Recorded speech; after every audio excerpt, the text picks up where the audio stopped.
Salam les amis, j'espère que vous allez bien. Bienvenue dans cette vidéo. Nous allons commencer les choses sérieuses aujourd'hui. Nous allons attaquer l'authentification. Alors, dans la vidéo précédente, nous avions vu quelques notions au niveau de la base de données ici. Nous avions créé différentes tables, etc. Aujourd'hui, nous allons commencer ce ticket-là, la partie d'authentification. Alors là, j'ai préparé en utilisant ChatGPT, bien entendu. J'ai créé ici une user story rapidement ici. Le but de cette vidéo, c'est d'organiser déjà notre code back-end. Alors, on verra si on aura le temps d'attaquer la partie front sur l'authentification. Mais dans un premier temps, déjà, c'est d'organiser notre code back-end et puis bien l'architecturer. Et puis ensuite, mettre en place ces fonctionnalités-là. Alors, le but ici, c'est par exemple, d'avoir ici, pouvoir créer un compte et remplir la fiche utilisateur. Et ensuite, ce qu'on pourrait avoir, c'est de se connecter à notre compte. Ensuite, pouvoir se déconnecter également, réinitialiser le mot de passe et changer de mot de passe et avoir des emails de notification, ce genre de choses et pouvoir supprimer son compte. Donc, c'est ces fonctionnalités basiques en quelque sorte qu'on va essayer d'implémenter ici dans cette vidéo. Et ce que je vous propose donc, c'est de revenir ici au niveau du code à cet endroit-là. Alors, il y a plusieurs choses qu'il faut faire avant aussi. Alors, je vais juste ajuster ma caméra. Ici, nous avons créé dans la dernière vidéo ici plusieurs contrôleurs ici avec la génération ici. Donc, on va pas forcément les utiliser. Alors, si je reviens au niveau des routes ici, nous avons plusieurs points d'entrée. Nous allons nous occuper sur la partie API à cet endroit-là et non sur la partie web. La partie web ici permet de rendre ici des vues comme on a vu dans les précédentes vidéos lorsqu'on accède à la page slash ici et celle-là aussi sur la partie front-end. Nous allons principalement nous focuser sur cette partie-là et pouvoir tester ici notre code parce que il faut qu'on teste notre code également pour être sûr de notre application parce que le but ici c'est d'avoir un skeleton ici pour pouvoir avoir une meilleure, en tout cas une meilleure organisation de code et un meilleur code pour pouvoir étendre par la suite, utiliser dans d'autres applications. Donc nous allons essayer de tester notre code comme on l'avait vu dans les précédentes vidéos, etc. Donc ce que je vais venir faire ici déjà, alors sur la partie ici contrôleur, je vais créer un autre namespace à cet endroit-là. Je vais l'appeler API pour pouvoir le sender avec la partie web. Comme ça, tout ce qui concerne l'API ici, on va le mettre dans la partie API et qui sera donc accessible via cette partie-là, cette route-là. Et qu'est-ce qu'on pourrait avoir d'autre? Donc à cet endroit-là, ce que nous allons essayer de créer aujourd'hui, déjà je vais essayer de créer cette partie-là, je vais appeler Authentication Controller par exemple, ici, je vais le mettre comme ceci, dans cette classe-là, Authentication Controller. Alors, j'aurais pu aussi le créer avec l'utilitaire qu'on a vu hier, mais je pense que il y a certains parmi vous qui n'auraient pas peut-être accès à ce contrôleur-là. Par exemple, on peut avoir quelque chose comme ça et on peut, des besoins, etc., activer ou désactiver les choses. Donc, ça nous permet de créer quelque chose comme ça rapidement et ça étend ici le contrôleur. Comme ça, on peut l'avoir. Alors, il m'a créé au mauvais endroit. J'aurais dû mettre préfixé par API. Donc on peut avoir quelque chose comme ça nous permettra donc d'avoir notre contrôleur. Alors là on voit qu'il y a déjà ChatGPT c'est GitHub Copilot qui me met en place ici plusieurs notions en fait d'authentification. Pour le moment je vais ignorer ça. Ce que j'essaie de faire aussi c'est de créer ici des services. Alors les services en quoi ils consistent en quelque sorte c'est d'avoir ici une classe qui s'occupe ici de la logique métier en fait de l'interaction avec la base de données pour pouvoir étendre par la suite notre code plus facilement.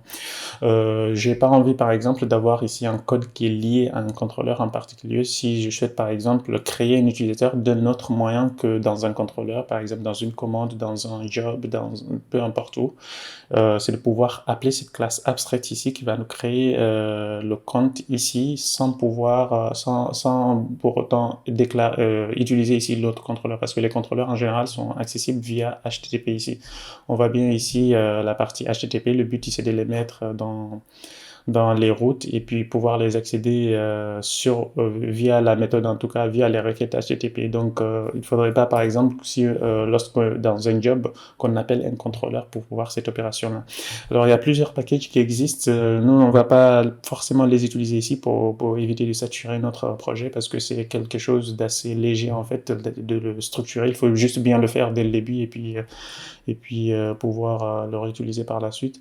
Il y a plusieurs packages qui existent. Il me semble qu'il y a Laravel Action par exemple qui est pas mal pour ceux qui souhaiteraient l'utiliser par la suite. Et il peut faire ce genre de choses et comme ça, toutes les opérations en quelque sorte sont considérées comme si c'était des actions, etc. Comme ça, on peut l'appeler comme un contrôleur, comme un job, comme une commande, etc. Donc nous, on va pas utiliser ça. Je vais utiliser cette notion de service ici au niveau de app. Je vais créer donc à cet endroit-là juste un package ici qui s'appelle, un namespace plutôt qui s'appellera service ici au pluriel. Et puis à l'intérieur, on aura des abstractions en quelque sorte. On aura interface par exemple, interface ici. Alors là, j'ai annulé déjà ça parce que j'ai pas envie qu'il m'enchaîne les choses. Je vais juste faire un git keep ici. Je vais juste faire ce fichier là, mais je vais le virer tout de suite en fait. Donc par exemple ici, si je crée, supposons une interface. Non, je vais déjà créer ici un dossier interface, ici au pluriel, donc interface. Et ensuite, à l'intérieur ici, on aura nos différentes interfaces d'abstraction qu'on aura. Par exemple, je peux avoir ici une interface, par exemple, qui va consister à service interface tout court déjà, de base. Comme ça, si on souhaite hériter des fonctionnalités pour toutes les autres interfaces qui vont hériter celle-là, on utilisera celle-là. Alors sinon, je peux l'appeler peut-être contract tout court, service contract. Donc là aussi, ce sera donc interface. Et je vais changer interface par contract. Comme ça, on garde les mêmes... parce que Laravel, il utilise très souvent cette façon aussi de nommer les choses abstraites, etc. Donc on peut faire quelque chose comme ceci. Et puis ce qu'on peut faire donc à l'intérieur aussi, on peut créer ici une autre interface maintenant pour pouvoir gérer l'authentification. Par exemple, on peut avoir l'authentication contract, par exemple. On peut avoir quelque chose comme ça. Alors, c'est une interface. Je ne sais pas pourquoi je le fais en classe à chaque fois. Et puis, cette interface-là, elle va étendre maintenant ici de l'interface de base qui est juste là. Comme ça, si on a des fonctionnalités, par exemple, des injections ou ce genre de choses, on peut facilement les avoir à cet endroit-là. Donc, ici, par exemple, là, d'ailleurs, il me suggère ici donc les méthodes. Ici, on a donc la partie enregistrement, le login, logout, refresh. Et qu'est-ce qu'on pourrait avoir d'autre? On peut avoir delete peut-être. Alors je vais faire juste une fonction comme ceci. Je sais pas si le delete peut-être c'est pas là. Je peux faire delete, ok. Donc on peut avoir quelque chose comme ça. On peut avoir des méthodes comme ça pour pouvoir ici retourner ici des informations, etc. Donc, par exemple, ici, le login et le logout, je ne sais pas si c'est utile de les avoir à cet endroit-là, mais bon, pour le moment, je vais les laisser juste de cette façon-là. Et le but ici, donc, c'est de pouvoir implémenter ces différentes interfaces-là. Donc, je peux venir ici et appeler et créer ici, donc, ma classe, par exemple, authentication, ici, service, par exemple, qui va hériter donc de cette classe-là. Et donc, dans cette classe-là, il faudra donc qu'on implémente les différentes méthodes, etc. Donc, je vais faire ici Authentication Contract, par exemple. Et puis là, il va me dire d'implémenter les méthodes normalement. Donc, si je viens là, extend, lui, c'est implémente plutôt vu que c'est une interface. Donc, je vais implémenter ici ces différentes méthodes-là. Donc, ça m'oblige à implémenter cette méthode-là. Alors, pourquoi on fait ça? Si on souhaite un jour de changer cette façon de faire les choses au niveau de cette interface-là, partout les endroits où on va utiliser, ils vont en quelque sorte partager la même abstraction et puis ils utiliseront donc ils utilisent une implémentation différente. Ils vont partager la même abstraction et une utilisation différente. Donc si je reviens au niveau de notre d'autres contrôleurs ici au niveau de API à cet endroit-là. J'ai juste par exemple venir au niveau du constructeur ici et injecter ici, disons, le service. Par exemple, je peux l'appeler ici service et là, je peux l'appeler authentication contract par exemple. Voilà. On peut utiliser donc l'injection des dépendances pour pouvoir gérer ces opérations-là. Et puis à chaque fois, par exemple, dans une méthode ici, si on souhaite utiliser par exemple la méthode register ici, on a juste à faire... alors je peux faire directement quelque chose ici, il me semble, je peux faire quelque chose private ici, quelque chose... property have same access... c'est juste un warning, donc je peux faire peut-être quelque chose comme ceci. On a donc service ici qu'on peut y accéder, on peut faire donc register ici comme ceci. Et puis là, on mettra donc les données. Donc si je clique sur cette méthode-là, on voit bien, on arrive au niveau de l'interface et donc sur l'implémentation. Et puis là, si je clique ici, on a donc la partie implémentation de cette partie-là. Le but ici donc, c'est d'avoir cette donnée-là ici, à cet endroit-là, et puis retourner ici, par exemple, une information, etc. Donc là, par exemple, ce que je peux faire, c'est de retourner un utilisateur ici, s'il faut. Utilisateur ici, ou voilà, quelque chose comme ceci, au niveau de l'implémentation. Mais on verra tout à l'heure ça, je pense. Je vais juste enlever cette partie-là pour le moment. Donc si je reviens donc au niveau de la méthode ici, là où il a été appelé, on récupère donc à cet endroit-là la requête qui vient d'arriver au niveau de l'utilisateur, depuis l'utilisateur en fait, et on récupère des différentes informations à cet endroit-là. On peut également utiliser un form request. D'ailleurs, je pense que ce qu'on va faire, toutes ces méthodes, les autres contrôleurs, il va falloir soit les refactor de cette façon-là ou les virer complètement et partir sur quelque chose de neuf. Mais pour le moment, on va s'occuper juste sur la partie d'authentification. Donc, ce que je vais faire ici, je vais revenir donc au niveau de cette partie-là. En tant qu'utilisateur, je peux pouvoir m'inscrire ici sur le site avec mon adresse mail afin de créer un compte, par exemple. Et si je reviens donc au niveau du modèle utilisateur, ici, user, on avait la partie name, email et password. Donc, il faut qu'on renseigne ces différentes informations donc. Et le but ici, c'est d'avoir dans la méthode register ici de notre contrôleur et pouvoir récupérer ces informations depuis la requête. Donc, c'est soit on a un form request ici qu'on va utiliser au niveau des requests ici, ou alors qu'on valide au niveau de notre contrôleur. Donc pour le moment, ce que je vais faire, je vais créer ici donc un form request. Donc je peux créer ici un form request, je peux faire register request et je peux le mettre dans authentication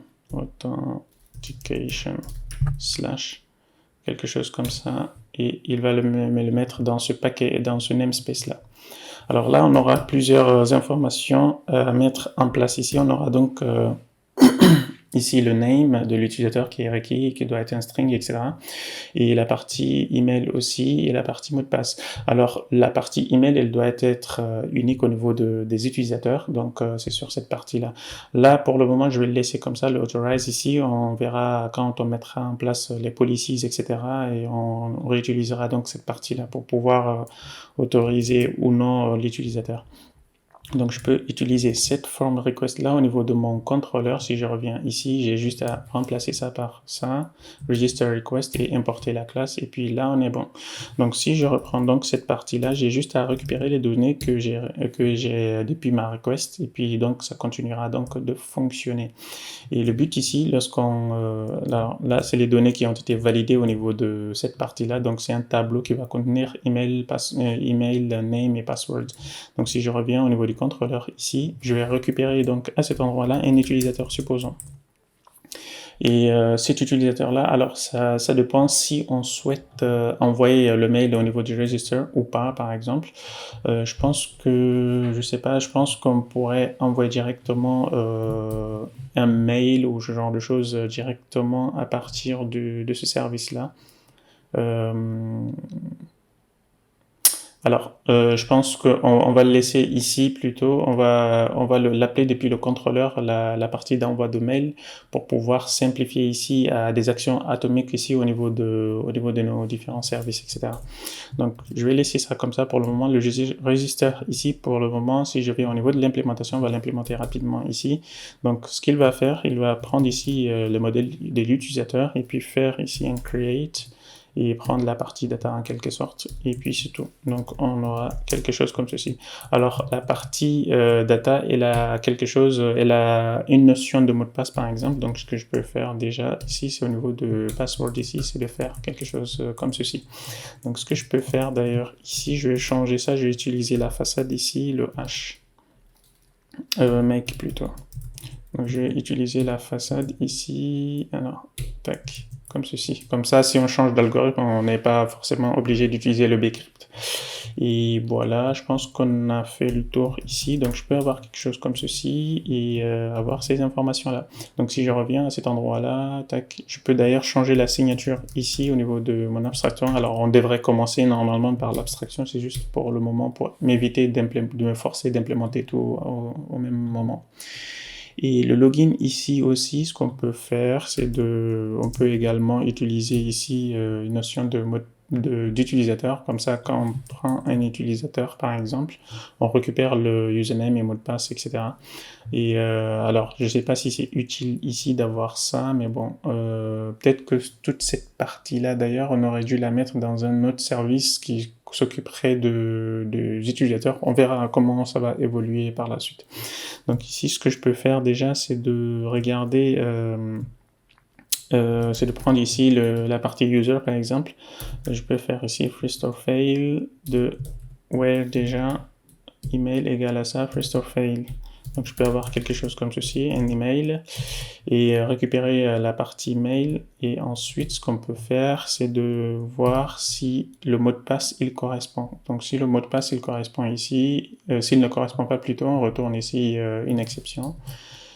Tac, quelque chose comme ceci. S'il correspond maintenant, si c'est le même mot de passe qu'on a récupéré à cet endroit-là, donc on aura ces informations-là.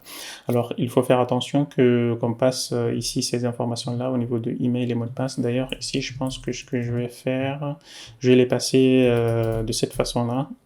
Contrairement au register, qu'il y aurait peut-être besoin de plus de données de cette façon-là. Donc, je vais enlever ça.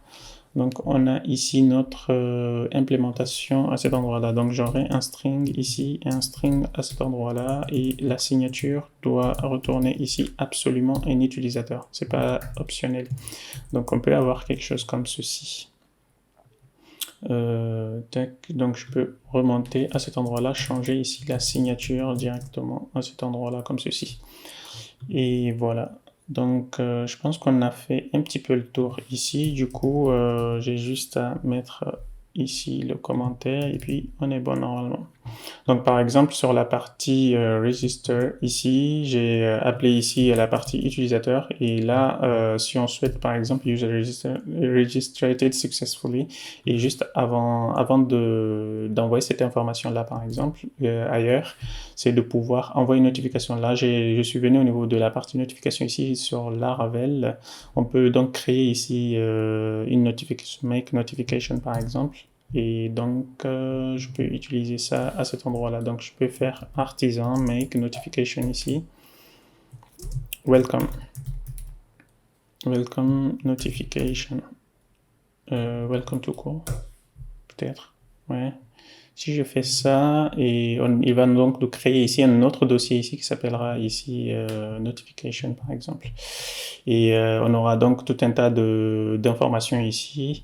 Et donc on aura la partie mail ici qu'il faudra donc qu'on spécifie si on le souhaite. On peut également retourner ici, c'est un mail messenger, donc on peut retourner ici directement aussi soit une vue ou ce qu'on souhaite en fait. Donc ça explique bien au niveau de cette partie-là, au niveau ici de la documentation, comment utiliser les notifications, etc. Donc ce qu'on pourrait faire par exemple, c'est de venir au niveau de cette partie-là, donc au niveau de service ici. Alors je vais tout fermer pour le moment, juste pour qu'on simplifie ici les choses. Je vais revenir ici au niveau des contrôleurs API, au niveau de Authentication. Je récupère donc l'utilisateur qui a été créé depuis le service et puis faire ici. Alors, je peux utiliser plusieurs façons ici. Je peux utiliser la façade. Je peux également récupérer l'utilisateur et puis dire Notify. Donc, il y a plusieurs façons de le faire. Je peux donc récupérer ici l'utilisateur et puis send. Déjà, on peut envoyer une email vérification ici parce que si je reviens au niveau de notre email ici, alors au niveau de notre user par exemple, d'ailleurs c'est ce qu'on va faire plutôt à cet endroit-là, on a quelque chose ici, c'est authenticable ici et on a notifiable. Le notifiable ici permet d'envoyer un mail de bienvenue, ce genre de choses, et puis pas plutôt la partie notifiable permet d'envoyer ici des mails peu importe, pas forcément un email de notification, etc. Donc je peux faire j'aurais pu faire par exemple quelque chose comme ci, notify tout court, et là donner ici l'instance ici de mon welcome par exemple, welcome notification, faire quelque chose comme ça. Et là, on pourrait donc envoyer la vérification ici, si on souhaite changer cette partie-là. On voit bien que c'est à peu près pareil ici et ici à cet endroit-là. Donc on a la partie build message, on peut garder soit le même, soit changer à cet endroit-là. Donc pour le moment, je vais laisser ça. Le welcome ici, on peut s'en passer, on peut utiliser directement le send vérification email ici. On voit bien que c'est un verify email qu'on peut utiliser par défaut. Ou alors, je pense que je vais créer plutôt le nôtre, comme ça on est tranquille après. Et voilà, je pense qu'on est bon à ce niveau-là. Et j'ai juste à envoyer ici maintenant. Si je reviens juste à cet endroit-là, je vais juste piquer ce qu'ils ont fait. Tac, verify email ici et récupérer cette partie-là. Donc je peux faire quelque chose comme ceci au niveau de welcome à cet endroit-là. Donc je peux faire on s'en fout un petit peu des langues pour le moment. Donc à cet endroit-là, il faudrait qu'on crée ici une URL. Pour le moment, je vais pas le faire juste maintenant. Alors le notifiable ici, ça c'est notre utilisateur ici en quelque sorte. Donc si je fais quelque chose par exemple, alors je vais pas le débloquer tout de suite, je vais juste l'URL, je vais juste faire une URL comme ceci pour le moment. Et puis on verra tout à l'heure. Donc, ce que je peux faire ici, donc, on a la partie welcome ici qui va prendre ça. Je veux prendre également, si je souhaite ici, l'utilisateur. Alors, le get notification delivery channel ici, je pense que c'est le notifiable ici, c'est l'utilisateur déjà. Donc, je pense pas qu'on ait besoin forcément d'avoir ici dans le contrôleur. On verra tout à l'heure s'il l'injecte directement ou pas. Donc là, je n'ai plus besoin de ça, je peux également enlever ça. Donc, et lorsqu'on enverra donc les informations ici à l'utilisateur, on dira que voilà, lorsque l'utilisateur enverra donc sa requête, on enregistre l'utilisateur et puis on envoie ici la notification de bienvenue et on lui dit qu'il a été enregistré correctement. Pour tester cela maintenant, il faudrait qu'on crée ici une classe de test au niveau de test unitaire à cet endroit-là. Je ne sais pas s'il a un test ici, donc je peux faire ici authentication test par exemple, il va me créer cette classe-là. Donc si j'utilise ici pest en quelque sorte, donc si vous utilisez par exemple du VS Code, vous pouvez télécharger également le plugin pest ici. Donc si je fais ça, pest, ça permet ici de lancer, c'est le test unitaire qu'on utilise dans le projet. Je pense que dans les prochaines versions de Laravel, ce sera par défaut déjà inclus. Donc je peux cliquer ici, lancer ici mon test. Donc on voit bien qu'il arrive à accéder ici au niveau de la page. Alors notre contrôleur pour le moment, ici, si je reviens à cet endroit-là, elle n'est pas encore liée à notre base de données. D'ailleurs, même ici, ça va échouer vu que l'injection ici ne marche pas correctement d'abord pour le moment. Je vais aller donc au niveau de là-bas, au niveau de le point d'entrée ici. Alors je vais plier ça, je vais revenir au niveau de route, ici, au niveau de API. Et puis là, j'aurai des routes, par exemple, comme ceci, route ici, et je peux avoir... alors, je sais pas si c'est utile de les grouper ou pas. Je peux faire quelque chose. Alors là, il m'auto-complète toute cette partie-là, ça a l'air cool. Je vais essayer de prendre, je pense. Et voilà. Mais je pense qu'on est bon à ce niveau-là.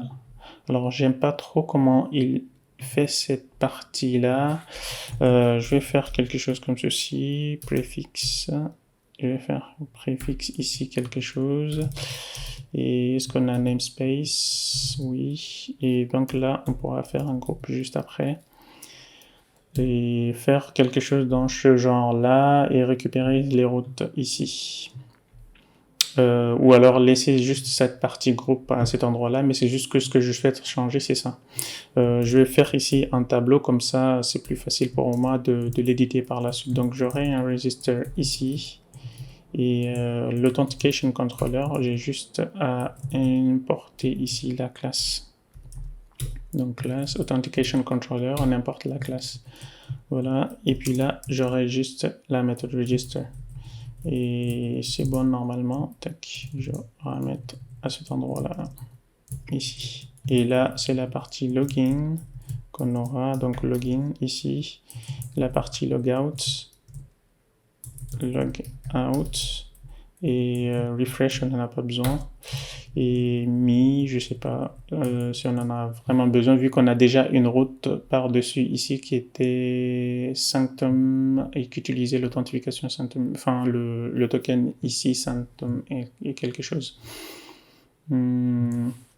Ok, je vais le laisser ici hot me.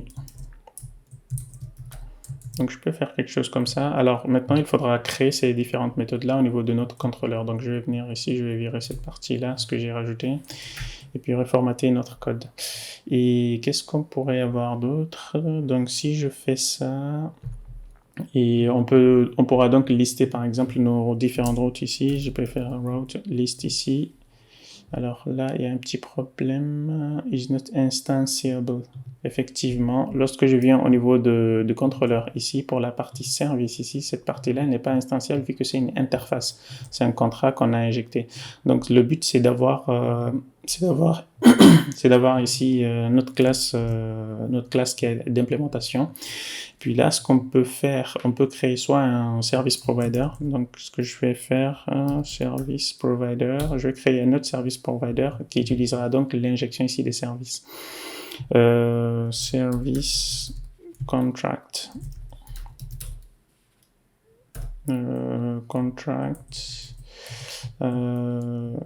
Service provider.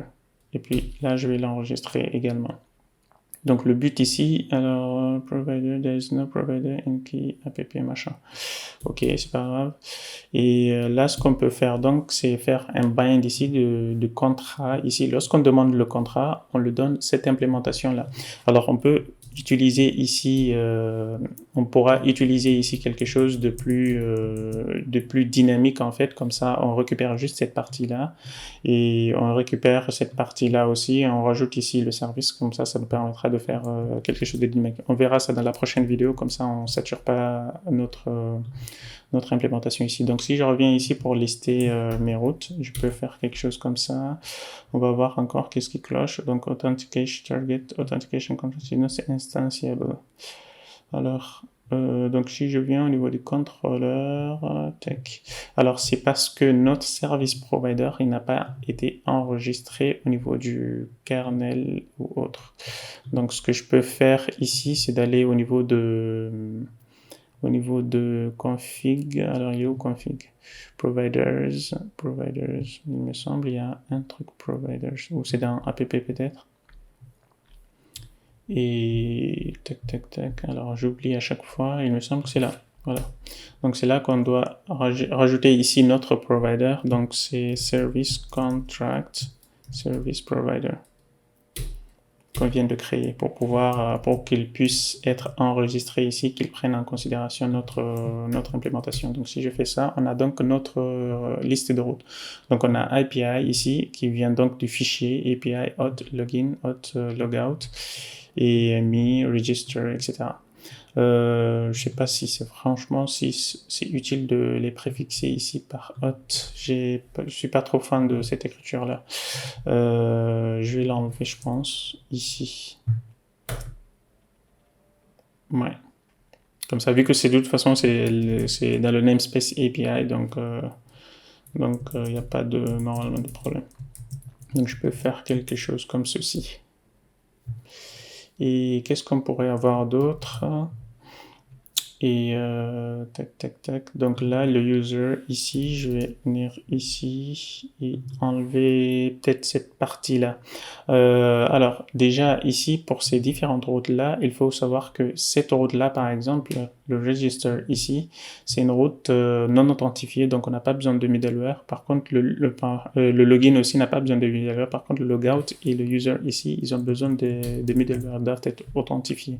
Donc, ce que je peux faire même, en fait, c'est de peut-être les sortir ou en tout cas rajouter ici un middleware pour le moment. On verra si on les organise de façon plus compacte prochainement. Donc on aura ici ce middleware là en quelque sorte. Donc je vais enlever juste le slash user ici et garder celui-là, le post, parce que c'est le même en fait, le slash user ici, et je l'ai juste fait quelque chose comme ceci. Donc voilà, cette partie-là, on peut la virer. Et puis normalement, on est bon. Si je reviens à cet endroit-là, je peux lister ici mes routes. J'aurai donc API login, logout, register, user et le app ici d'ailleurs. Ah oui, c'est la partie front-end qu'on avait créée dans la précédente vidéo. Donc ici, la seule méthode pour le moment qui existe, c'est la partie register. Le login, par exemple, on voit bien, on ne peut pas le cliquer. Le register, par contre, il est juste là. Donc on peut l'injecter.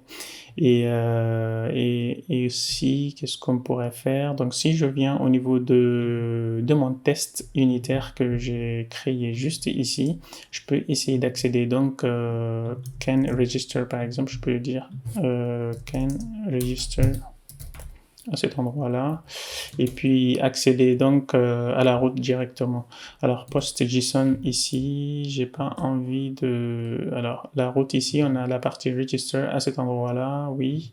Donc on a la route qui est bien nommée, on a John Doe, et puis là on aura donc la partie mail par exemple. Alors là, c'est GitHub Copilot qui fait tout, par exemple. Donc là, on peut avoir déjà la route à cet endroit-là. Si je fais juste un DD à cet endroit-là, on verra de quoi on parle à cet endroit-là. Donc je peux faire quelque chose comme ceci. Je relance le test. Et puis, tac, tac, tac. J'ai l'impression que... Alors, il y a une erreur peut-être. Can register. Donc, on a bien ici notre DD, en fait. Ici. C'est juste qu'il s'affichait pas bien, je pensais qu'il sortirait une erreur ou autre. Donc on a notre route à cet endroit-là, donc qui est bien accessible. Donc si je fais ça, je reviens, normalement on aura une erreur, donc si je refais ça, tac. Alors là déjà il n'y a pas de réponse, donc je peux faire quelque chose comme ceci par exemple. Et de toute façon cette partie-là, elle va pas marcher, c'est juste pour avoir un petit test par exemple. Donc si je fais ça par exemple, je relance le test. Il va me dire qu'il a reçu un 422, il va me dire que l'email et le mot de passe, l'email et le mot de passe, ils sont requis en fait. Donc l'email il est vide ici, le mot de passe il apparaît pas. Donc c'est la partie ici, si je reviens au niveau de l'authentication controller, c'est cette partie register request ici qui fait échouer ici notre requête. Donc ce que je peux faire à cet endroit là, c'est de venir au niveau de test ici, déjà test fail on, alors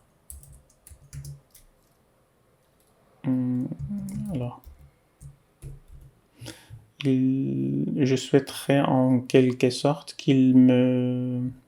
Alors, parce que c'est lui qui implémente cette partie. J'ai juste coupé ça.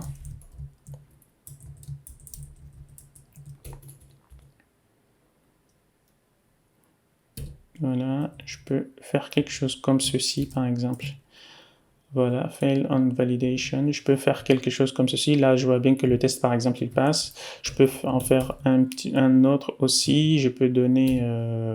je peux donner ici les différentes erreurs, etc. Là, pour le moment, il n'y a rien qui a été donné, donc on peut donner ici une liste des propriétés qu'on attend de voir dans nos erreurs de validation. Je peux grouper ça ici et faire un autre test ici, donner des informations, par exemple, à cet endroit-là, des fausses informations, par exemple, et comme ça, on aura par exemple ici un qui, je peux laisser un, qui, là pour le moment on avait eu les deux, je peux donner par exemple des informations qui ne sont pas correctes et avoir quelque chose comme ça. Et donc là aussi on voit bien que ce n'est pas valide vu que par exemple la partie mot de passe, bien qu'elle soit renseignée, il faut qu'elle soit minimum 8 caractères, etc. Donc on peut faire quelque chose comme ça. Pour le moment, je vais juste faire... tac. Alors je sais pas, je vais le formater de cette façon-là. Et donc avoir également, qu'est-ce qu'on pourrait avoir d'autre? Un autre cas peut-être, c'est d'utiliser maintenant ici... donc je pense qu'on a couvert celui-là, on va juste rester ça, on va pas faire tout un tas de choses non plus. On va rester sur ça, et si je fais maintenant un autre test à cet endroit-là, test, tac, j'ai envie qu'il me suggère register user, par exemple. Voilà. Là, je peux faire des données comme ceci. Donc voilà. Si je fais ça maintenant, tac, je dois renseigner ici les différentes informations ici de l'utilisateur. Donc j'aurai par exemple un nom ici, je peux utiliser fake ici, fake du helper ici de faker, et puis utiliser ici un fake également pour la partie email. Et je peux appeler celui-là, et puis la partie password. Alors la partie password, il faudra qu'on endurcisse cette partie-là, vu que là on ne fait que tester à cet endroit-là juste le nombre de caractères. Il faudrait qu'on rajoute ici des règles un peu plus poussées par la suite. Donc là, on peut faire quelque chose comme ceci. Si je fais ça, tac, on voit bien que là, tout marche bien. Par contre, alors si je reviens à cet endroit-là, le statut ici, oui, ok. J'hésitais parce que je pensais que le statut ici, il n'était pas à 201. Donc au lieu de faire 201, je vais faire ici, j'utilisais ici la constante plutôt, comme ça c'est beaucoup plus intelligible. Created, voilà. Comme ça indique que la reçu a été créée pour si on ne connaît pas le numéro, etc. Et donc, on peut avoir quelque chose comme ceci. Et là aussi, si on souhaite, on peut utiliser cette même ressource created ici. Donc, on peut l'importer, replace with response. Voilà. Et on a un response, celui-là. OK. On peut, c'est parce que en fait là c'est à cet endroit-là qu'il a été défini en quelque sorte. Donc je pense que c'est bon. Si je fais ça, on a donc tout qui marche bien. Et puis au niveau de notre alors, qu'est-ce qu'on a? Si je reviens donc au niveau de la base des données, à cet endroit-là, je peux rafraîchir d'ailleurs, ici. Au niveau de la base, j'aurai donc la partie users ici, si j'affiche ici ces données. Normalement, on a ces utilisateurs-là qui ont été rajoutés. Alors, le but ici, c'est d'enchaîner ici ces tests-là. Donc, je vais aller maintenant un peu, vu qu'on a vu à peu près comment les choses fonctionnent, maintenant, je vais essayer d'aller un peu plus vite vu qu'on est déjà à 30 minutes. Donc, je vais aller donc dans l'Authentication Controller ici. Et là, on a une partie, donc notre résisteur. On aura une autre méthode, donc comme on a vu dans la partie login également. On aura donc la partie login à cet endroit-là qui aura juste besoin de ça, par exemple. Récupérer les informations. Alors là, pour le moment, on va le laisser passer. D'ailleurs, je vais enlever ici juste la partie de ce mail-là, par exemple. En fait, on aura besoin ici de récupérer, d'autoriser à l'utilisateur de se connecter. Alors, sinon, je peux enlever pour le moment la vérification ici du mail qui soit requise. On verra si on complémente ça, on fera peut-être une deuxième partie pour parler un peu plus en détail des notifications. Pour le moment, j'ai juste laissé cette partie-là pour le moment. Donc, on aura ici, on va appeler également notre service à cet endroit-là. Alors, on peut avoir d'ailleurs du read-only. Et si je reviens au niveau de contract ici, on avait une méthode ici, login ici, qui va récupérer les différentes informations, etc. Alors là, c'est pas vraiment ce qu'on souhaite, c'est de récupérer plutôt des données aussi de connexion. C'est pas juste un utilisateur. Bien entendu, il faut qu'on récupère un utilisateur, mais aussi des données d'un utilisateur. Donc là, pour le moment, je vais au niveau du login ici, je vais créer une autre form request comme ce qu'on a fait ici au niveau du register. Donc si je fais ça, comme ceci, je peux clean ici le code et puis donc je peux plier cette partie-là. Comme la requête register ici, on peut créer une autre à cet endroit-là. Donc c'est form request et puis on a donc la partie authentication. Je peux avoir ici login request. Et puis là, à cet endroit-là, on aura donc email et mot de passe qui soient requis. Et je reviens à cet endroit-là, j'aurai donc login request. À cet endroit-là, request. Et puis là, si j'enlève juste cette partie-là, tac. Et là, il va normalement me donner... Alors... je doute un peu si on prend un tableau ou pas, parce que... Ouais. On peut laisser, sinon au pire, un tableau. Donc, on va revenir sur l'ancienne version qu'on avait déjà. Ce que je vais faire, donc, c'est de rajouter ici, donc, un array de credentials. Comme ceci. Et voilà.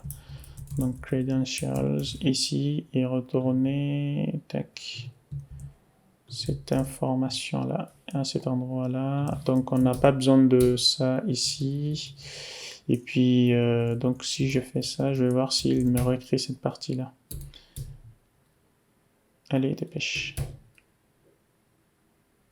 Dépêche. Bon, je veux pas.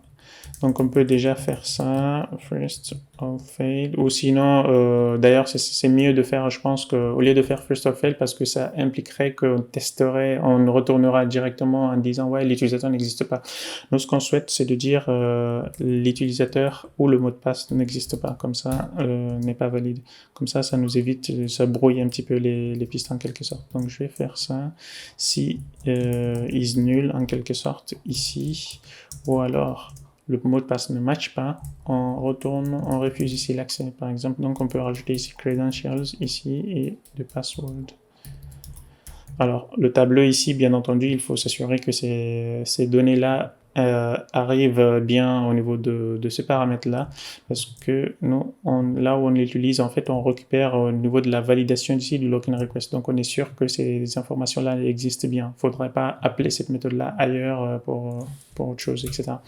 Donc là, on pourrait donc avoir, s'il faut, ce que je souhaite retourner ici, c'est d'avoir deux informations, avoir une partie login et une partie utilisateur, comme ça on retourne les deux en fait. Ou alors, parce que lorsqu'on régénère le token, on ne peut plus en fait avoir un autre en fait, c'est ça le problème. Donc ce que je pourrais faire au pire, je peux faire ici un array et puis on va déstructurer cette partie-là. Donc je peux faire ici un array à cet endroit-là et tac tac tac ici on aura donc déjà récupéré ici notre utilisateur. Alors pourquoi cette partie-là, si je reviens au niveau de la fiche utilisateur, le modèle ici, on a donc cette extension ici au niveau de Authenticable de Laravel qu'on a déjà pour pouvoir récupérer ici les différents tokens, etc. Donc l'implémentation, elle est en quelque sorte ici. Alors Authenticable, on a has API token aussi. Alors si je viens là, tac, Sanctum ici. Donc c'est là qu'on crée à cet endroit-là ici notre token. On verra ici les habilitations plus tard. Donc si je reviens à cet endroit-là, donc on a create token, on peut le donner donc un nom de token, par exemple API, je peux l'appeler comme ça, API token, ok, hot token, et de cette façon là, comme ça on retourne directement cette information là, et là qu'est-ce qu'on peut avoir d'autre? On peut donc faire notre return ici, le token, et notre cher utilisateur. Donc je peux rafraîchir cette partie-là, revenir donc sur la partie de login. Et on a donc ces informations-là ici, donc data directement. Et puis là, on peut donner directement au niveau de la réponse. Donc ce que je vais faire ici, c'est de venir au niveau de la requête et retourner ça directement. D'ailleurs, j'aurais pu le faire en une seule ligne. Je vais revenir donc au niveau des tests qu'on avait. Donc c'est hot test ici. Et revenir au niveau du register, c'est pas le register ici. Alors là, on a fini la partie register. On va venir donc sur la partie fail on validation, fail login, fail login, login validation. Donc je peux avoir quelque chose comme ceci. Et tac. Je peux avoir aussi ça. 400 toujours. Et retourner comme ceci. Alors, maintenant qu'on a ça, je peux tester juste cette partie-là ou alors tester tout. Donc, si je reviens ici, il va me dire quoi? Il va me dire que oui, effectivement, on a reçu ici donc une réponse à cet endroit-là. C'est celui-là qui a échoué. Donc, si je reviens à cet endroit-là, je peux juste faire un DD à cet endroit-là juste pour qu'on puisse voir la réponse qui arrive. Donc, si je fais ça, tac, juste avant le test. Donc, on voit bien email is required, par exemple. On a email et mot de passe. Donc, c'est effectivement ce qu'on récupère à cet endroit-là. Par contre, l'erreur, j'ai l'impression que l'erreur, Age validation errors, oui, effectivement, bah, ça marche normalement. C'est celui-là, peut-être le deuxième qui ne marche pas.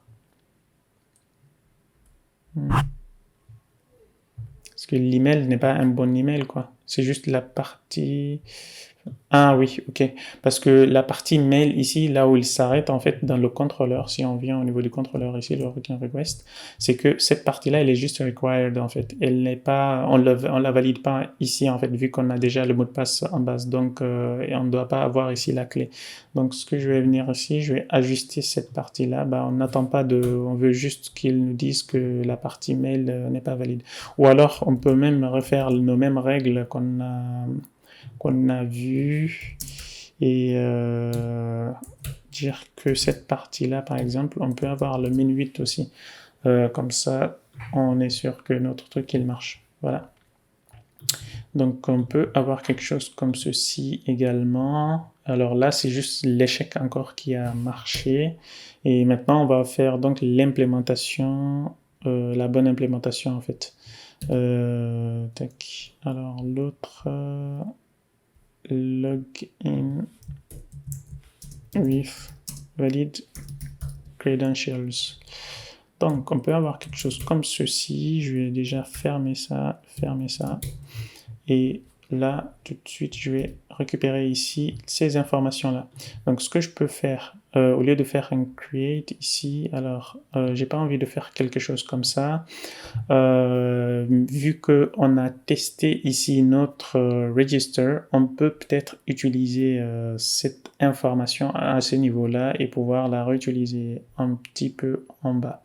Ou alors, ce qu'on pourrait faire, c'est de récupérer. Alors, on peut soit refaire toute cette étape-là, ou alors dire que celui-là, il dépend, en fait, il dépend de celui-là. Mais bon, pour le moment, pour simplifier cette partie-là, je vais juste faire quelque chose comme ceci. Tac. Donc là, on aura des informations, par exemple, on aura l'accès ici à cette information-là, le mail. Donc, on aura email à cet endroit-là que je vais récupérer. Un petit peu en bas, et puis la partie mot de passe, ici, j'aurai fake, ici, password, il me semble aussi, puis il peut générer des mots de passe, oui. Donc on peut avoir password aussi. Je peux avoir quelque chose comme ceci. Comme ceci, et ensuite, qu'est-ce qu'on a ? Au niveau de register, on récupère donc ces informations-là, donc on est sûr que ça marche. Alors, on risque d'avoir une collision si on fait beaucoup de tests avec cette adresse mail, vu que c'est pas vraiment avec cette adresse mail plutôt, puisque dans nos adresses mail, on peut le faker en fait il est limité, il a un jeu de données qui est limité, donc ça peut être on peut arriver à des collisions, etc. Donc le but, normalement, ce qu'on pourrait faire, c'est de rafraîchir à chaque fois la base de données. Pour le moment, je vais pas le faire, mais ce sera, il faut bien qu'on retienne sur ça en fait. Donc je peux récupérer ici les informations pour me dire que ici, pour m'assurer que cette partie-là, response, on a bien created. Donc là, c'est bon, on est sûr que la partie création, elle marche. Et ensuite, on récupère ces informations-là pour faire le login. Et donc là, je peux faire quelque chose comme ceci. Ou alors accéder directement au modèle qu'on a créé. On aurait pu directement créer ici un modèle d'information directement. Ou alors utiliser aussi le service qu'on peut appeler directement à cet endroit-là. Le service qu'on a ici, l'appeler directement. J'aurais pu faire quelque chose aussi comme ceci. App, alors je peux faire quelque chose comme ceci. App ici de notre application make de ça et faire login à cet endroit-là. Et là, passer maintenant un tableau d'information. On peut faire quelque chose comme ça, le résisteur plutôt, récupérer ici un utilisateur et puis faire quelque chose dans ce genre-là au lieu d'envoyer une requête par exemple. Donc c'est au choix, vu qu'on a déjà validé cette étape-là en fait. Alors on valide pas un test unitaire, mais on valide ici un fonctionnel du process comme on a vu plus haut.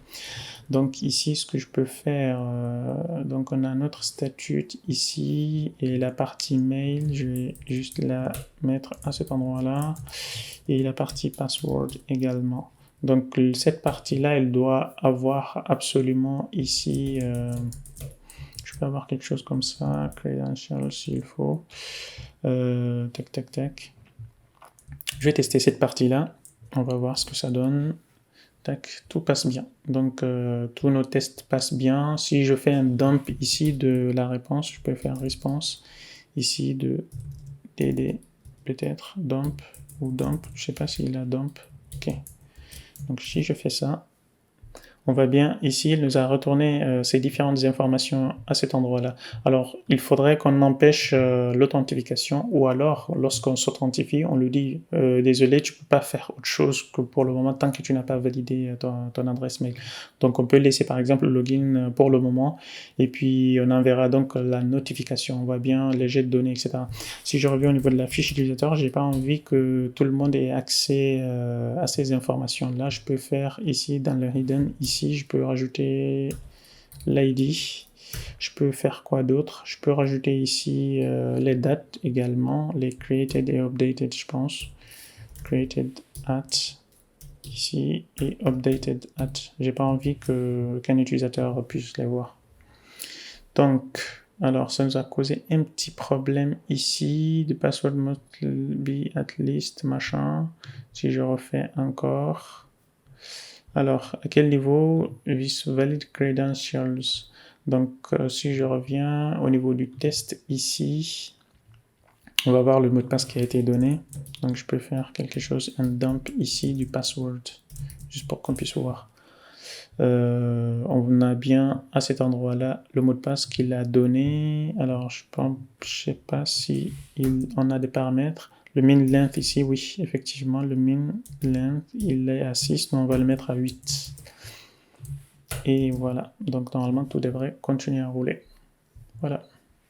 Donc là, c'est bon, on a bien notre token ici, on a la fiche utilisateur qui a été masquée, donc on a juste le mail et verified ici aussi, on peut le masquer, je pense que c'est pas une information très utile pour un utilisateur, donc on cache le maximum d'informations possible en fait. Donc voilà, je pense qu'on est bon. Et puis on avait une notion de code dans certaines ressources qu'on va rajouter. On va arrêter d'utiliser ici, d'accéder à nos fiches utilisateurs ici avec des ID, etc. Donc on ajustera ça prochainement. Donc là on a déjà la partie login du coup. Et le but, on a donc pouvoir m'inscrire. Donc cette partie-là c'est bon. Et en utilisant, je vais pouvoir me connecter en utilisant ça. Là aussi, c'est bon. Je peux pouvoir me déconnecter et je peux pouvoir machin aussi. Donc, si je fais ça, tac, Je pense que pour les autres, il faudra qu'on le refasse une autre fois. On va juste faire le login, cette partie login, logout plutôt. Donc je peux venir le hot test ici et faire cette partie-là également. Test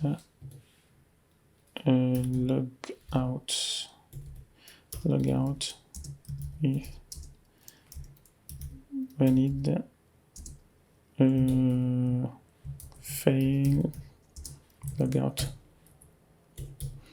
Ok, donc ce que je peux faire ici, c'est d'appeler ici la méthode logout. Elle n'a pas besoin de données. Donc si je reviens au niveau à cet endroit-là, on n'a pour le moment pas créé encore cette méthode-là. Si je fais, normalement ça va échouer. Alors là, ça me dit quoi? Tac.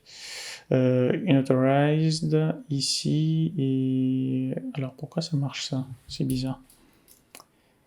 Donc je peux faire ici un response. Normalement, ça devrait être une erreur. Donc si je fais ça, tac, à cet endroit-là, donc inauthenticated. Ok, bah déjà c'est bien parce que ah oui, ok, c'est parce qu'il le catch de façon un petit peu plus haut en fait de notre middleware. C'est le middleware là qui catch la requête avant qu'elle arrive sur la route en fait. Donc on n'a même pas eu encore la possibilité d'arriver au niveau de la méthode. Mais supposons qu'on avait ce token là par exemple, tac, et en utilisant ça, je vais revenir au niveau à cet endroit là. Et je pense qu'on a une partie header ici, headers ici. Je peux rajouter donc quelque chose comme ceci. Autorisation. Alors, elle devient timide, c'est bizarre. Autorisation. Donc on a bearer quelque chose. Je peux donc faire quelque chose dans ce genre-là. Donc si je fais ça, par exemple, tac, on voit bien. Alors là, on a une erreur. Oui, c'est cette erreur-là. Donc c'est la bonne erreur, c'est que ça n'a pas marché vu que la route, elle n'existe pas en fait. Donc si je viens ici, logout doesn't exist. Donc le but, c'est de revenir au niveau de notre contrôleur et puis de le créer. Donc je peux venir ici. On a la partie login. Ici, d'ailleurs, je vais changer ça. Response alias. Donc je vais étendre ce truc-là aussi. Donc HTTP response, je vais enlever ça aussi. Et j'ai enlevé l'alias ici, voilà. Donc on a donc la bonne classe maintenant. Et là, je vais donc rajouter la partie logout. J'ai juste à faire logout. Et au niveau du logout ici, on n'avait pas implémenté cette partie-là. Donc le but, c'est de l'implémenter. Donc c'est de le passer ici un token ou un user.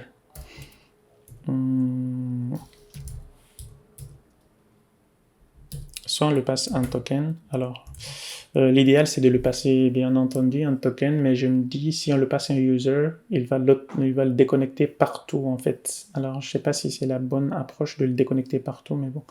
De toute façon, celui-là, il sert à void, ou alors on peut donner un booléen pour dire s'il est déconnecté ou pas.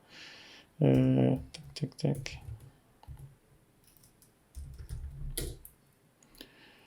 Ok, on peut faire quelque chose comme ceci. Alors le delete, est-ce qu'il retourne quelque chose?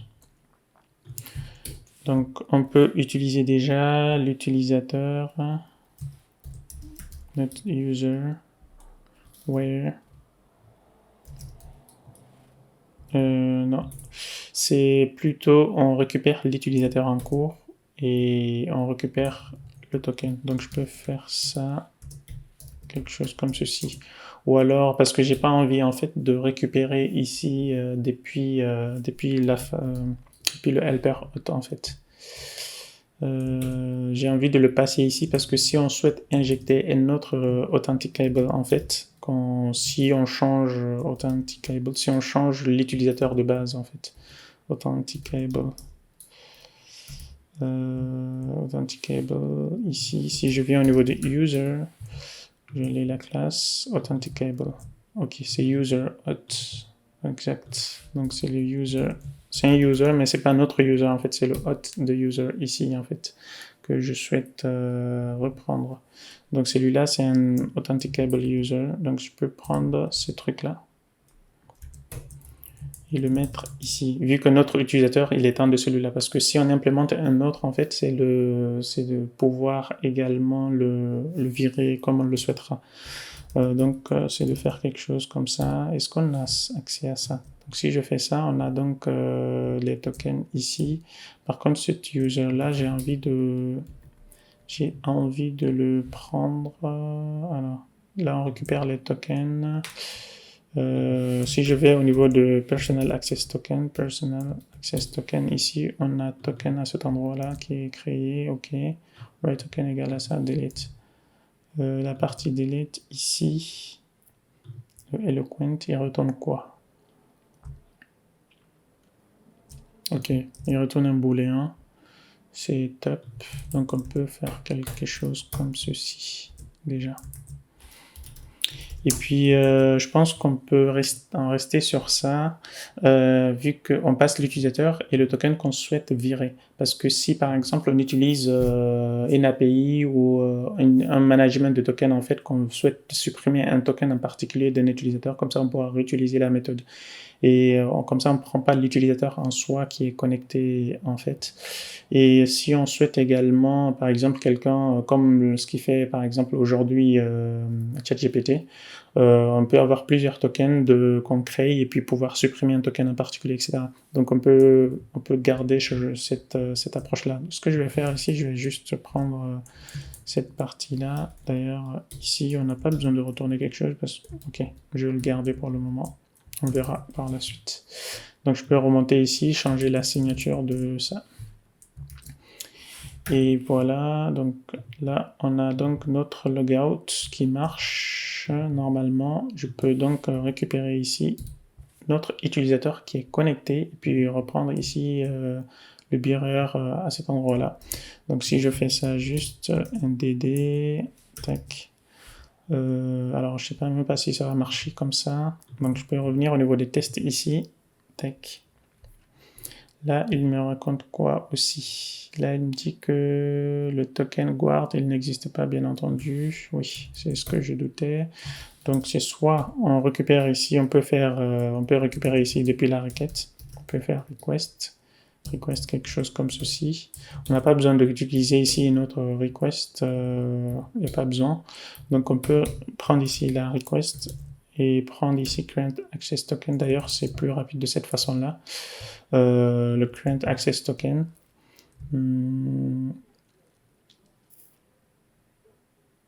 J'ai pas très envie d'utiliser ça.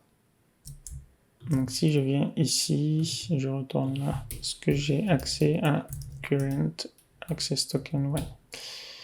Delete. Alors ce truc-là, il peut échouer. Doesn't have member. Hierarchy.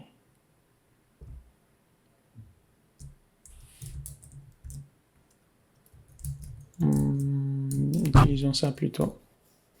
Non, utilisons plutôt cette approche-là, même si elle est moins verbeuse, parce que si je viens là, par exemple, il retourne l'access token, mais j'ai pas envie de cibler de cette façon-là. On va juste enlever cette partie-là. On peut récupérer depuis de toute façon, on peut récupérer le token de cette façon-là. Comme ça, on pourra réutiliser cette partie-là plus tard. User logged out. Donc on peut faire quelque chose comme ceci et on est bon normalement. Test response. Donc là on est bon. Donc ça c'est notre DD qui est juste là. Alors maintenant le fail logout ici, le but c'est de ne pas envoyer ça déjà de base ou envoyer quelque chose d'invalide ici. Invalide token, voilà.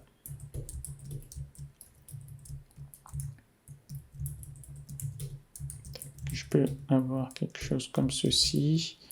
Là, normalement, ça devrait tout marcher. Et là, je peux enlever mon dump à cet endroit-là. Comme ça, on a tout qui est propre.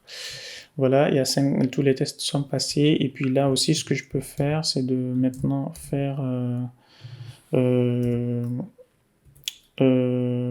logout successfully. Ou un seul N, success. Alors.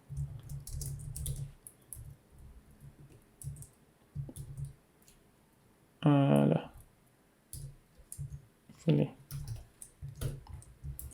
Ok, donc là, ce qu'on peut faire maintenant, c'est de prendre notre utilisateur qui est connecté euh, à cet endroit-là. Alors, c'est un petit peu ennuyant de refaire cette partie-là à chaque fois, en fait, parce qu'on peut garder plusieurs informations, en fait. Donc, on peut faire cette procédure-là maintenant, le résisteur et autres. J'ai pas envie de toucher, en fait. Je souhaite rester en dehors, en fait, de l'application, vu qu'on teste ici comme si c'était une API, en fait. Donc, j'ai envie de rester de l'extérieur, en fait, vu de l'extérieur. Donc, je peux avoir quelque chose comme ceci. J'enregistre l'utilisateur. Et ensuite, je peux le connecter. Vu qu'on a testé ça, normalement ça marche.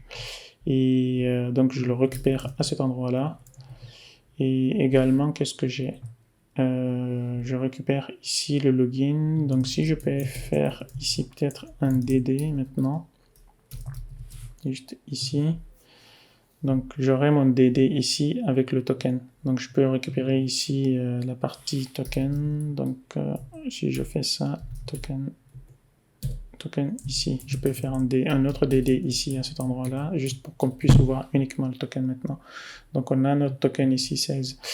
Et je peux donc le récupérer à cet endroit-là pour la partie logout. Donc on peut faire la partie logout. Alors on a déjà fait celui-là, donc on peut récupérer ici pour la partie logout. Alors est-ce que ça marche? Oui. Ok. Donc là, le but ici, normalement, ça devrait marcher. Donc le response ici, c'est pas le unauthorized. Ici, c'est un success qu'on doit avoir. OK. C'est un 200. Donc si je reviens à cet endroit-là, on a donc HTTP OK également. Donc c'est un 200 qu'on doit récupérer. Et donc j'ai juste à relancer cette partie-là. Normalement, tout fonctionne maintenant. Voilà, on a donc l'enregistrement, l'authentification, la déconnexion ici qui marche. Le changement de mot de passe, pour le moment, vu qu'il faut en fait envoyer des mails et valider le token d'envoi et ensuite changer également le mot de passe, je pense que je ferai ça dans une seconde partie. Et donc, lorsqu'on est connecté ici, je souhaite récupérer ici les informations comme on a vu ici. Je souhaite récupérer les informations /user ici et rajouter ici une méthode dans le contrôleur qui s'appellera user. Donc j'aurai quelque chose comme ceci et donc par exemple retourner ici directement l'utilisateur qui est connecté. Alors on n'a pas ça, il me semble, dans l'autre service. On peut le virer ici, on n'en a pas vraiment besoin. Ou alors on retourne directement ici. On n'a pas vraiment besoin de ça. Et là aussi, le delete, on n'a pas vraiment besoin de ça. Le refresh non plus. On n'a pas besoin de ces trucs-là. Donc, je vais venir au niveau du contrat, je vais virer tout cela en fait. On a register, login, logout, et puis ensuite, on aura request password, update password, ce genre de choses. Mais pour ces informations-là, on peut déjà les avoir de façon très basique ailleurs, quoi. Donc on a hot user et on retourne ici l'utilisateur qui est connecté. Donc si je reviens à cet endroit-là, je peux l'inclure peut-être quelque part. Je peux l'inclure ici. Et juste avant le logout, je peux récupérer ici, ou alors je peux dupliquer cette partie-là également. Donc, show current user. Current user, on peut récupérer ici le register, le login, et puis avant de logout, ici, on peut faire hot me. Et c'est la route normalement, alors hot user, voilà, c'est user. Ok, là on récupère donc le token, et puis ce qu'on peut faire, je peux juste faire response ici, je peux faire un DD de ça, on va voir ce que ça donne. Donc on voit bien les informations à cet endroit là. Après par la suite il faudra qu'on mette des choses, plus d'informations si on souhaite par exemple sur la fiche d'utilisateur au niveau de la page de profil, ce genre de choses. Il faudra qu'on utilise ça en fait. Donc si je refais ici, tous les tests ici passent normalement et puis on est bon. Et voilà, je pense qu'on va s'arrêter là. On est déjà à 1 heure. Et donc il y aura des parties qui peut-être qui n'aura pas besoin d'être dans l'édition. Mais c'est quand même 1 heure. On va s'arrêter là sur cette vidéo et puis on va continuer dans les prochaines vidéos pour voir d'autres notions. On va peut-être compléter, on va partir peut-être compléter cette fiche-là. Alors là, je vais revenir juste, j'ai oublié encore. Ici, je vais aller dans cette fiche en fait. Tac, tac, tac. Au niveau de ce truc-là, j'avais pas créé la branche, j'avais complètement zappé. Donc je crée ici et je vais venir faire un pull à cet endroit-là. Tac. Donc il n'y a pas besoin de faire un pull parce qu'on est déjà normalement. Ok, oui, juste pour récupérer la branche, mais sinon check out de cette branche-là, on va aller donc sur la branche. Et puis là, on a toutes ces informations-là. On va donc les commiter. Alors, juste avant de commiter, le but ici aussi, c'est de faire un composer format comme on a vu dans les précédentes vidéos. Donc, moi, j'ai déjà quelque chose ici qui me permet de le faire rapidement. Donc là, il a formaté ici toutes les classes qu'on a vues, qu'on a créées dans notre projet, etc. Normalement, maintenant, il respecte le même style, etc. Et voilà, je pense que on est bon à ces niveaux-là. J'ai juste à tout fermer maintenant et faire mon commit. Il y a eu donc quelques changements ici. Ce fichier-là, je vais le virer. Service, je vais venir à cet endroit-là, service, appliquer. Celui-là. C'était juste pour pas qu'on ait un chemin trop long à cet endroit-là, qu'il nous lie les deux en fait. Donc voilà, je pense qu'on a fait le tour. Et puis, tac. Mince. Alors, qu'est-ce qu'on va dire? On va prendre ici notre fiche.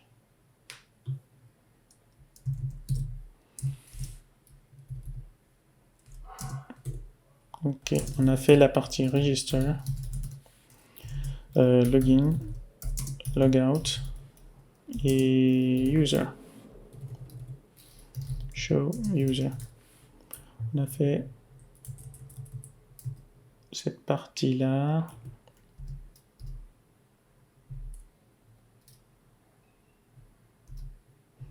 Tac, tac, tac. Alors, je vais juste revenir en arrière. Tac. Voilà. Authentication controller.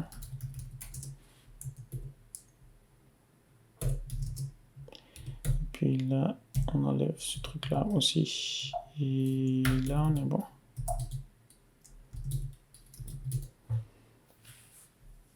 Et notre ticket, on va le laisser comme ceci. Je vais pouvoir ajouter ensuite, dans la prochaine vidéo, on va voir la partie des mails et puis également la partie l'envoi des mails et la validation du compte. Et là, on avait un petit peu de structure, c'est pourquoi on n'est pas allé très rapidement. Et puis, on verra donc l'intégration de ça au niveau de notre front-end en quelque sorte. Donc, on se retrouve dans la prochaine vidéo pour continuer cette aventure. À très vite, ciao.